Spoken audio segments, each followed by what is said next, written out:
Imaginez cette scène pendant un moment. Vous êtes à un dîner. Tout le monde rit, hochant la tête aux mêmes blagues fatidiques, d'accord avec les mêmes opinions superficielles. Ensuite, quelqu'un parle vraiment, avec une idée qui coupe tout le bruit comme un couteau à travers le beurre. Soudain, la pièce se calme. Pas le bon genre de calme, le genre inconfortable, le genre qui fait que les gens se déplacent dans leurs chaises et trouvent soudainement leur téléphone très intéressant. Que vient-il de se passer là-bas? Vous venez d'être témoin de l'ancienne peur de la société en action. La peur de l'intelligence, la peur de quelqu'un qui voit ce que les autres refusent de voir. Ce n'est pas un phénomène moderne, né des médias sociaux ou de notre climat politique actuel. Non, c'est beaucoup plus profond que cela. Arthur Schopenhauer, ce brillant philosophe allemand qui n'a jamais rien enrobé de sucre, a vu ce modèle il y a plus de 200 ans. Et ses idées, elles sont plus pertinentes aujourd'hui que jamais auparavant. La société miroir ne veut pas examiner. Voici la vérité brutale qui vous mettra mal à l'aise. Les gens intelligents ne font pas peur à la société parce qu'ils sont plus intelligents. Ils font peur à la société parce qu'ils tiennent un miroir qui reflète tout ce que nous préférons ne pas voir sur nous-mêmes. Pensez-y. À quand reçut la dernière fois que vous avez entendu quelqu'un dire « J'adore traîner avec Sarah parce qu'elle me fait toujours remarquer quand je suis faux ». Jamais, n'est-ce pas? Parce que nous ne voulons pas que nos mensonges confortables soient perturbés. Schopenhauer a parfaitement compris cela. Il a écrit sur la façon dont la plupart des gens vivent toute leur vie dans ce qu'il a appelé le monde des apparences. Une réalité soigneusement construite où nous évitons tout ce qui pourrait nous faire remettre en question nos croyances, nos choix ou nos petites bulles confortables. Mais les gens intelligents, ce sont des bulles par nature. Ils ne peuvent s'empêcher de voir à travers les façades. Ils remarquent quand l'empereur n'a pas de vêtements. Ils posent les questions que tout le monde a peur de poser et la société veut garder ses vêtements. Merci beaucoup. Maintenant, laissez-moi vous peindre une autre image. Imaginez que vous regardez un film avec un groupe d'amis. Tout le monde apprécie cette histoire de bien-être sur le fait de suivre vos rêves et tout ce qui fonctionne parfaitement. Mais vous pouvez voir tous les trous de l'intrigue. Vous remarquez à quel point c'est irréaliste. Vous voyez l'écriture paresseuse, la fin heureuse forcée qui ignore toutes les réalités complexes de la vie. Est-ce que tu parles? Est-ce que vous gâchez le bon moment de tout le monde en soulignant ce que vous voyez? C'est la réalité quotidienne des gens intelligents, non pas parce qu'ils veulent être des fêtards, mais parce que leur esprit fonctionne simplement différemment. Ils ne peuvent pas ne pas voir ce qu'ils voient. Ils ne peuvent pas ressentir ce qu'ils ressentent à propos de la déconnexion entre la réalité et les histoires. Le temps en soulignant ce que vous voyez. C'est la réalité quotidienne des gens intelligents, non pas parce qu'ils veulent être des fêtards, mais parce que leur esprit fonctionne simplement différemment. Ils ne peuvent pas ne pas voir ce qu'ils voient. Ils ne peuvent pas ressentir ce qu'ils ressentent à propos de la déconnexion entre la réalité et les histoires que nous nous racontons. Schopenhauer a appelé cela le fardeau de la conscience. Plus vous devenez conscient, plus vous vous sentez isolé de ceux qui choisissent de rester inconscients. C'est comme être la seule personne sobre à une fête pleine de gens ivres. Tout semble absurde, rien n'a de sens comme avant, et vous avez l'impression de parler une langue différente. Et c'est là que la société a peur, parce que si les gens intelligents ont raison, s'il y a vraiment ces vérités inconfortables qui se cachent sous nos délires collectifs, alors qu'est-ce que cela dit sur le reste d'entre nous? Qu'est-ce que cela dit des vies que nous avons construites sur ces délires? La menace de la pensée indépendante. Soyons réalistes un instant sur la raison pour laquelle cela effraie autant les gens. La société fonctionne sur des accords. Nous sommes d'accord pour dire que ce morceau de papier a de la valeur. Nous l'appelons donc de l'argent. Nous sommes d'accord pour dire que ces lignes arbitraires sur une carte comptent. Nous les appelons donc frontières. Nous sommes d'accord pour dire que ces règles sociales ont du sens. Nous les appelons donc normales. Mais que se passe-t-il lorsque quelqu'un n'est pas d'accord? Que se passe-t-il lorsque quelqu'un regarde ces accords et dit « Attendez une minute, cela n'a pas vraiment de sens ?» Que se passe-t-il lorsqu'ils commencent à poser des questions telles que « Pourquoi passons-nous 40 ans à travailler dans des emplois que nous détestons, acheter des choses dont nous n'avons pas besoin pour impressionner les gens que nous n'aimons pas? Pourquoi acceptons-nous que certaines personnes aient des milliards alors que d'autres ne peuvent pas se permettre des soins de santé de base? Pourquoi prétendons-nous que suivre la foule est en quelque sorte plus vertueux que de penser par soi-même. Soudain, ces accords confortables commencent à avoir l'air fragiles. Et les gens qui ont construit toute leur identité autour de ces accords, ils n'aiment pas du tout ce sentiment. Schopenhauer l'a vu clairement. Il a compris que la plupart des gens ne veulent pas la vérité. Ils veulent du réconfort, ils ne veulent pas de croissance. Ils veulent la validation. Ils ne veulent pas être contestés. Ils veulent être acceptés. Les gens intelligents menacent tout cela simplement en existant. La psychologie de l'intimidation intellectuelle. Voici quelque chose de fascinant que Schopenhauer a observé. Les gens réagissent souvent à l'intelligence de la même manière qu'ils réagissent aux menaces physiques. Leur réponse au combat ou à la fuite entre en jeu. Soit ils attaquent directement la personne intelligente, soit ils s'enfuient, les évitant, les excluent, les rejetant. Mais pourquoi? Pourquoi les idées déclenchent-elles la même réponse que le danger physique? Parce que remettre en question la vision du monde de quelqu'un ressemble à attaquer son identité. Lorsque vous remettez en question leurs croyances, vous ne vous contentez pas de remettre en question des concepts abstraits. Vous remettez en question leurs choix, leurs valeurs, tout leur sens de soi. Pensez à la dernière fois que quelqu'un a défié quelque chose en quoi vous croyiez vraiment. Comment ça s'est senti? Probablement pas génial, non? Votre fréquence cardiaque a probablement augmenté. Vous vous êtes peut-être senti défensif, en colère, voire personnellement attaqué. Maintenant, imaginez-vous sentir comme ça chaque fois que vous parlez à certaines personnes. C'est ce que beaucoup de gens vivent autour de ceux qui pensent profondément et posent des questions ouvertement. C'est épuisant, c'est inconfortable, et il est plus facile de les éviter. Et c'est là que la cruauté de la société se manifeste vraiment. Au lieu d'admettre que l'intelligence les met mal à l'aise, les gens créent des récits pour justifier leur évitement. Ils pensent « ils sont meilleurs que tout le monde, ils ne font que se montrer, ils sont trop négatifs, ils réfléchissent trop à tout ». Cela vous semble familier? Ce ne sont pas des critiques de l'intelligence.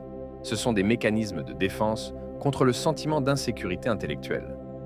Schopenhauer n'a pas seulement observé ce modèle, il l'a vécu. Il a passé la majeure partie de sa vie à regarder ses idées profondes être ignorées ou attaquées. Son chef-d'œuvre, The World as Will and Representation, n'a pratiquement pas vendu d'exemplaires de son vivant. Le monde universitaire l'a renvoyé et la société l'a ignoré. Pourquoi? Parce qu'il a raconté des vérités inconfortables sur la nature humaine. Il a souligné que la plupart de nos actions sont motivées par des désirs et des peurs inconscients, et non par des choix rationnels. Il a montré à quel point ce que nous appelons l'amour n'est vraiment qu'une programmation biologique. Il a révélé comment notre supposé libre arbitre est en grande partie une illusion. Les gens ne voulaient rien entendre de tout cela. Ils voulaient croire aux nobles histoires sur la nature humaine, sur l'amour qui conquiert tout, sur l'agence individuelle et le progrès moral. Les idées de Schopenhauer menaçaient ces mythes confortables. Mais voici la chose, et c'est crucial. Schopenhauer ne partageait pas ses idées pour être cruel ou supérieur. Il les partageait parce qu'il croyait que la vérité, même douloureuse, était meilleure que de beaux mensonges. Et cela terrifie une société construite sur de beaux mensonges. Parlons maintenant d'aujourd'hui. Les médias sociaux ont amplifié tout ce que Schopenhauer a observé sur la relation de la société avec l'intelligence. Les voix intelligentes sont poussées à la marge, tandis que les voix les plus fortes et les plus simplistes dominent la conversation. La société obtient l'équivalent intellectuel de la malbouffe. Beaucoup de calories vides qui ont bon goût sur le moment, mais qui vous laissent sous-alimenter à long terme. Et lorsque les gens intelligents le soulignent, lorsqu'ils essaient d'injecter une certaine nuance dans ces débats en noir et blanc, ils sont étiquetés comme élitistes, prétentieux ou hors de la malbouffe. Beaucoup de calories vides qui ont bon goût sur le moment, mais qui vous laissent sous-alimenter à long terme.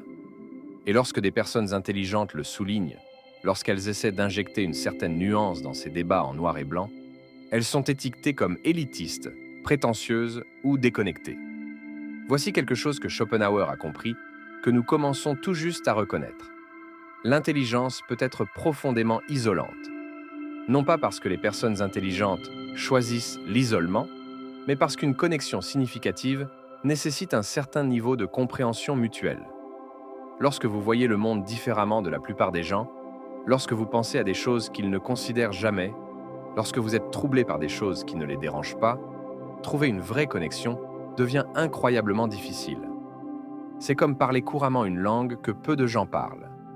Vous pouvez communiquer les besoins fondamentaux et les plaisanteries, mais les conversations plus profondes, celles qui comptent vraiment, restent hors de portée.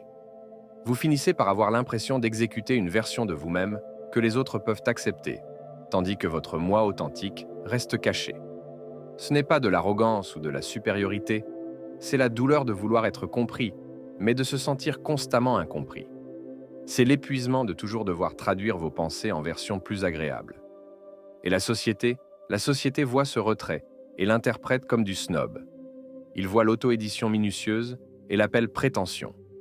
Il voit la solitude et l'étiquette comme un comportement antisocial.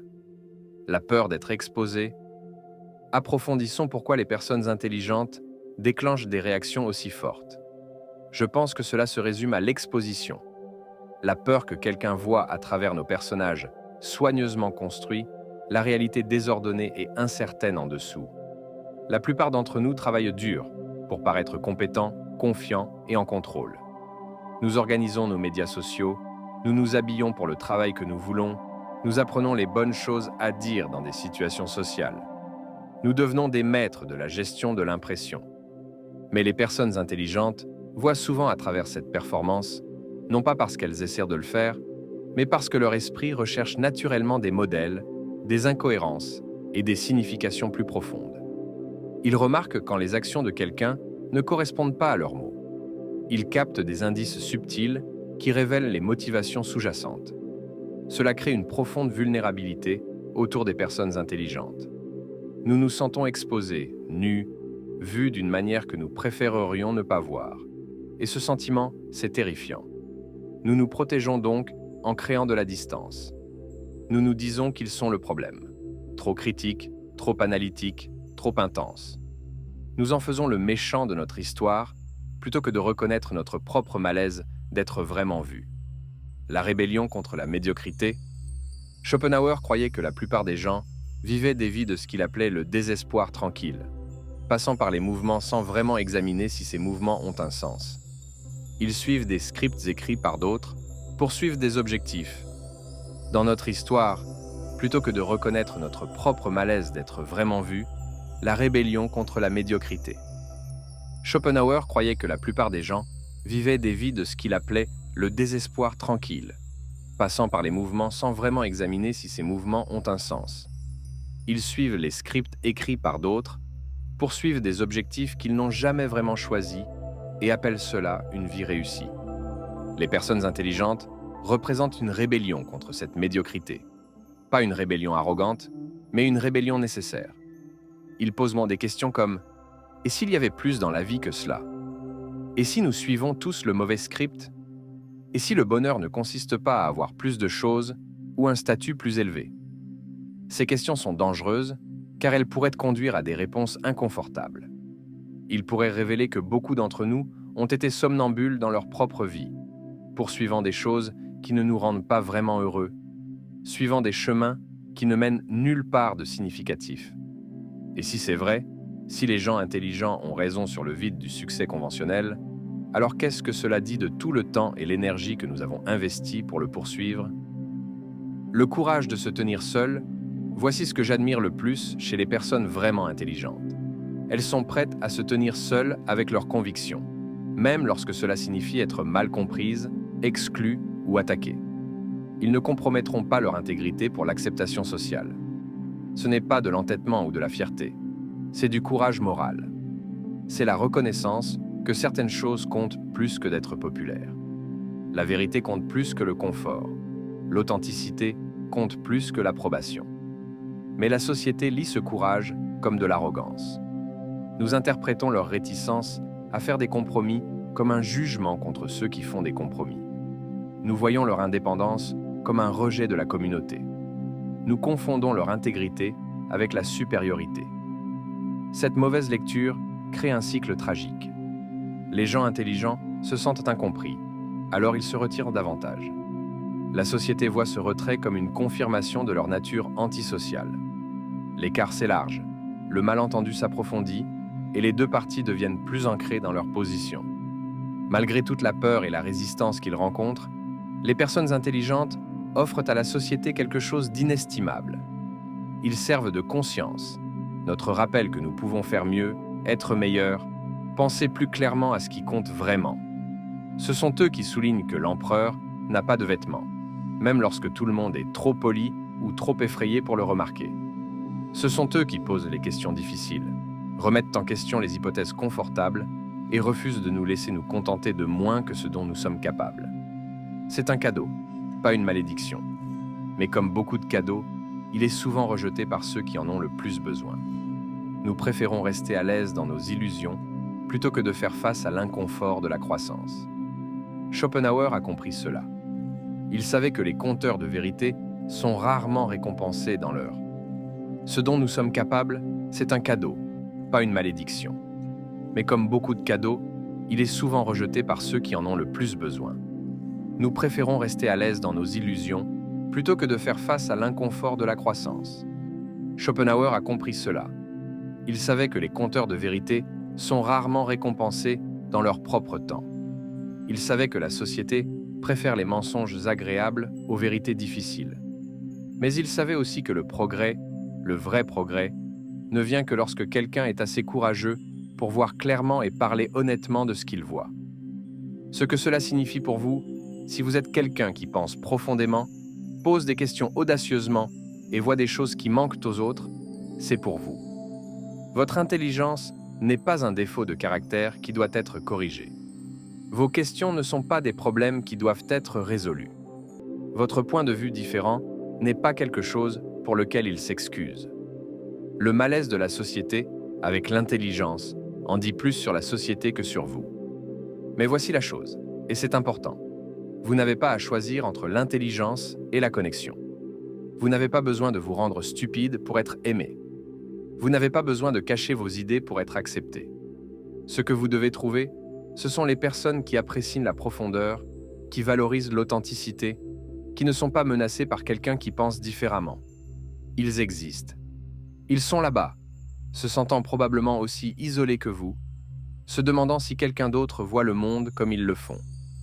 Schopenhauer croyait que la conscience était à la fois un fardeau et un cadeau. Le fardeau est la solitude, l'isolement, la conscience constante des choses que les autres préfèrent ignorer. Le cadeau est la richesse de la vie intérieure, la profondeur de la compréhension, la capacité de voir la beauté et le sens que les autres manquent. La clé est d'apprendre à porter les deux avec grâce.